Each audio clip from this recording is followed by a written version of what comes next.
LaShonna Bates was a little 11-year-old girl.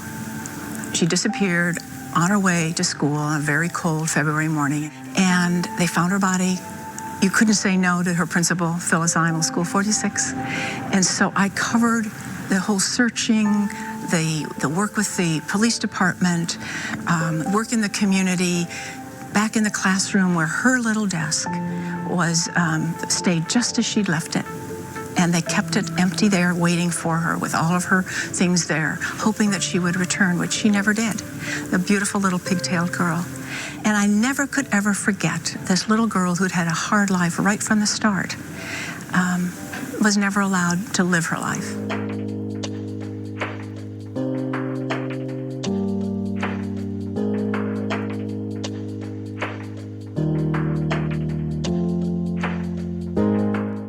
Today, we shine light on the unsolved case of LaShonna Marie Bates. Born in 1983 to Robert Bates and Teresa Gaskins, 11-year-old LaShonna Marie Bates was described by those who knew her as shy, soft-spoken, and a little girl who loved to swim. LaShonna, her mother Teresa, and her 4 siblings lived on Arizona Street in Indianapolis, Indiana, an area once known as the Old South Side neighborhood. And then, sometime between 1990 and 1992, Teresa's boyfriend, Archie Jackson, moved in. It is unclear whether her biological father, Robert Bates, was actively involved in her life. In 1994, LaShonna, a 4th grader, began her first year at Indianapolis Public School 46, also known as Daniel Webster School 46. She was described as a straight-A student with perfect attendance. Teachers and classmates remembered her as sweet, kind, and well-liked. Yet, despite being just a little girl, LaShonna had already endured more than any child ever should. LaShonna and her siblings' childhood was marked by repeated intervention from Child Protective Services. By the time LaShonna was 2 years old, she and her siblings were temporarily removed from the home. Investigators described the family's living condition as horrifying. The home was infested with roaches and maggots. They also documented a child's room with having more feces than carpet. The children were placed in foster care for about 3 months, but they were eventually returned home to the same environment. Months later, LaShonna was hospitalized for what were described as suspicious burns after one of her teachers noticed injuries on her back and hands. Child Protective Services would step in again, but this time, LaShonna and her siblings were not removed from the home. However, years later, her siblings would be taken from the home once more, this time due to abuse linked to their mother's boyfriend, Archie Jackson. The court ruled that the children could not live in the same household as Archie due to safety concerns, but their mother, Teresa, refused to remove him from the home. Because of her refusal to comply with the court's order, she lost custody. And according to reports, she made no effort to regain custody of her children, and her children remained in the state's care. But LaShonna was left behind. Officials reported that she showed no visible signs of abuse, so she remained in the home with the same man accused of harming her siblings. On Tuesday morning, February 15, 1994, LaShonna got ready for school and headed to the bus stop, which was located at the corner of West Arizona and South Meridian Street, a 2 to 3 minute walk from her home. This was her normal school morning routine. According to witnesses, LaShonna made it to the bus stop. Then at around 6:30 a.m., they stated she stepped away from the group of children, stating she was going into a nearby store to stay warm while waiting on the bus. She walked towards a convenience store known as the Village Pantry, located close to the bus stop. It is unclear whether she actually entered the store or not. When the school bus arrived, the other children reported they called out to her and waited, but LaShonna never came back, and after a few minutes, the bus left without her. LaShonna's absence from school was out of character, being that she never missed a day. School officials attempted to contact her mother, but were unable to reach her. Later that day, when LaShonna didn't return home, Teresa contacted the school. Then at around 6 p.m., she called the police. Because of February's cold weather and LaShonna's age, an immediate search began. That same evening and until the next morning, the search intensified. Community members, family, and the Indianapolis Police Department conducted a massive search of the area. Employees and customers at the village pantry were interviewed, but no one could confirm seeing LaShonna that morning. And there has never been any official confirmation as to whether surveillance footage from the store was reviewed or even available. During the search, a blue coat identified as belonging to LaShonna was found in an alley near West Wisconsin Street and South Meridian Street, just a short distance from where she was last seen. But there was no LaShonna. In the weeks following LaShonna's disappearance, police conducted interviews with family members and acquaintances, searching for any clue that could explain what happened. When Teresa Gaskins was questioned, she revealed something deeply disturbing. She told investigators that the night before LaShonna disappeared, her daughter had come to her, claiming that Archie Jackson had made sexual advances towards her. According to Teresa, she confronted him and simply told him not to do it again. She made no police report or took any further actions. When investigators confronted Archie with these allegations, he denied them. During the interview, investigators found that on February 15th, Archie did not report to work. However, he maintained that he never left home. He claimed that he had nothing to do with LaShonna's disappearance and described the household as stable. And at this time, no arrest was made. On Tuesday, April 5, 1994, at around 2 p.m., police received a 911 call. A man named Charles Doherty reported discovering a body in a secluded, wooded area on the east side of Indianapolis, near Massachusetts and Euclid Avenues, approximately 8 miles from LaShonna's home. He told authorities that he had been chasing his girlfriend's dog when he stumbled upon the remains. When police arrived at the scene, they found a badly decomposed body. The victim had on red sweatpants and white socks, but no shirt. Her white sneakers and hair barrettes were found nearby, scattered in the surrounding area. On April the 29th, 1994, the remains were officially identified as LaShonna Bates. The autopsy revealed that LaShonna's skull was fractured, and the cause of death was blunt force trauma. As the investigation intensified, attention once again turned to Archie Jackson. During a search of his vehicle, red fibers were discovered in his trunk. Fibers investigators described as consistent with the clothing LaShonna had been wearing. But when questioned, Archie was unable to provide a clear explanation.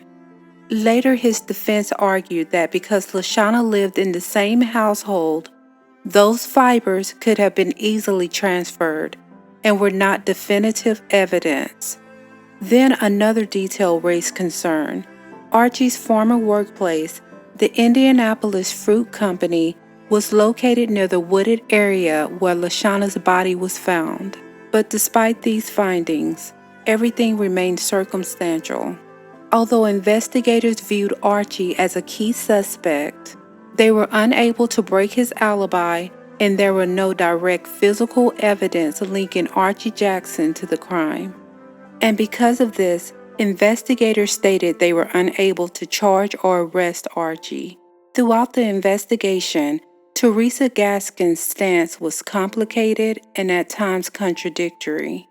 While she acknowledged his troubling behavior, she stood by Archie Jackson and remained in a relationship with him, maintaining that she felt he had no involvement in the crime.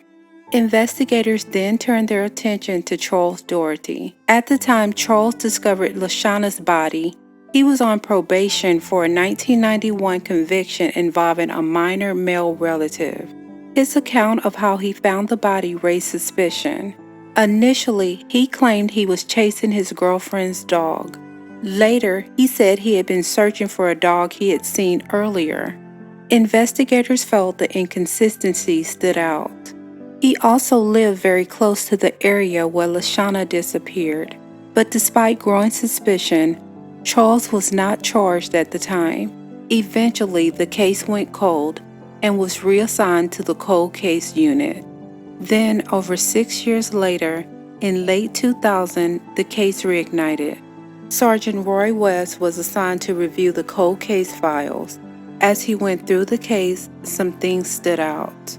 According to Sergeant West, there were details that felt odd about Charles's statement. He later said that when Charles spoke about LaShonna, he seemed to personalize it and at times appeared to know more than he should. It was also believed that Charles had once served as a babysitter for LaShonna and her siblings. However, this was never confirmed. Sergeant West reached out to Charles, asking him to come in for questioning one more time.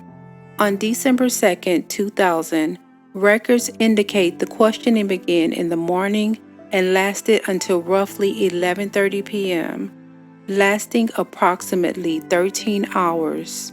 By the end of that interrogation, Charles confessed. He told investigators that he kidnapped LaShonna that morning near the bus stop, drove around with her for hours, and sexually assaulted her repeatedly. He claimed that when she resisted, he bashed her in the head with a rock. Investigators said that his confession included details that had never been released to the public. Whether LaShonna was sexually assaulted was never publicly confirmed in the autopsy findings, largely due to the condition of the remains and lack of forensic evidence. That same day, December 2, 2000, Charles Doherty was arrested and charged with the unaliving of LaShonna Bates. But the case would take another turn. While in custody, Charles began to recant his confession. He claimed he didn't fully understand what was happening during the interrogation, and that he had only told investigators what they wanted to hear. According to his defense, he had a mental disability with an IQ reported in the 60s, making him vulnerable to coercion during such a long interrogation. On December 4, 2002, the Marion Superior Court ruled that Charles Doherty's confession had been obtained improperly and would be suppressed.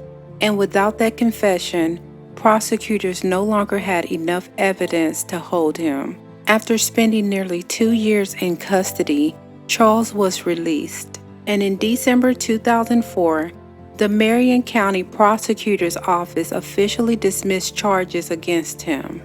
Roy West's career as a cop is literally boxed up in the Metro PD homicide office. I wish I could bring a resolution to all the families, but it just didn't happen. Hundreds of cases solved, but a couple dozen still in search of answers linger in West's memory. Beginning in 1994, West tried to find the killer of 11-year-old LaShonna Bates. 6 years later, Charles Doherty said he did it, but a judge found the girl's babysitter too mentally incompetent to understand what he was confessing to, and West says he always had his doubts about one of LaShonna's relatives. He's always been cooperative as a witness in this case. It's frustrating in that sense, knowing that you're at the door but you can't get in, and obviously you have one that admitted to the killing, but there's issues with his mental health, and the other is highly suspected of being involved because of the activities that were going on inside the home. Many people question whether Archie Jackson was involved. His behavior, along with past violence towards the children, continued to raise suspicion. But according to detectives, he was thoroughly investigated as a suspect. The case remains unsolved and still classified as a cold case. Investigators have confirmed that it continues to be an open investigation. In January 1998, The LaShonna Bates Aquatic Center in Indianapolis was dedicated in her memory. The facility is attached to the elementary school she once attended. A little girl who was never truly protected by the people and the systems that were supposed to protect her. She became the victim of brokenness, a broken home, a broken family, and a broken system. She was robbed of the woman she could have grown to be. And to this day, no one has been held accountable. To LaShonna and every child who has ever been failed, my heart breaks for you. And I'm sorry that you didn't receive the protection you needed and deserved. Sending my deepest condolences and prayers to those who loved her. I pray that you get the justice that you deserve. May LaShonna Marie Bates rest in peace. If you have any information about this case, please contact the Indianapolis Metropolitan Police Department.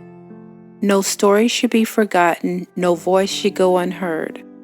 Until the next time, I'm Lock Jewel, and thank you for watching Shades of Crime. Please like, comment, and subscribe, and remember to pray.